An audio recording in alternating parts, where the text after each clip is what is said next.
কাজ ছোট হোক বা বড় হোক, প্রত্যেকটা কাজ গুরুত্ব সহকারে কাজ করা উচিত। দেখতে পাচ্ছেন এখানে সিংয়ের জন্য 2টা পয়েন্ট করে রেখেছি, নিচে আবার একটি পয়েন্ট করে রেখেছি।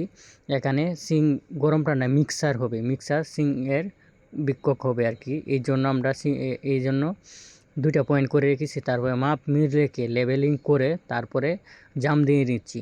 দেখতে পাচ্ছেন বালি দিয়ে সিমেন্ট দিয়ে হাতে জাম দিচ্ছি, কারণ কোনি দিয়ে এখানে জাম দিই, তারপরে ভিতরে ভালোভাবে ঢুকবে না, না ঢুকলে মশলা না ঢুকে তাহলে উপর দিয়ে আবার শক্ত হবে না। এই জন্য তার প্রথমে ক্লিপ মেরে রেখেছি, ক্লিপ মেরে আটকিয়ে তারপরে কোনি দিয়ে ভালোভাবে ফিনিশিং দিয়ে নিচ্ছি। এখন তো সেটা জাম না দিয়ে শুধু ক্লিপ মেরে চলে যেতাম, তারপর রাজমিস্ত্রিটা এদিক সেদিক করে লাড়ে দিলে তারপরে আবার খারাপ হয়ে যেত, অর্থাৎ বাঁকা তেরা দেখা যেত, তারপরে সেটা লাগাইলে ভালো হইতো না। এই জন্য নিজেরাই সবসময় ফিটিং করে দেখতে পাচ্ছেন এখানে লেবেলিং করে নিচ্ছি, লেভেল যেন ঠিক আছে কিনা সেটাও দেখে নিচ্ছি, একদম আমাদের লেভেল ঠিক আছে। এভাবে সবসময় আমরা মিল রেখে কাজ করি। তারপরেও দেখতে পাচ্ছেন এখানে বাইরে 4 ইঞ্চি পানির লাইন, ময়লা এবং পানির লাইন 2টা ওয়েস্টের লাইন 2টা বের করে দিয়েছি। সেখানেও মশলা দিয়ে ভালোভাবে জাম দিয়ে নিয়েছি যেন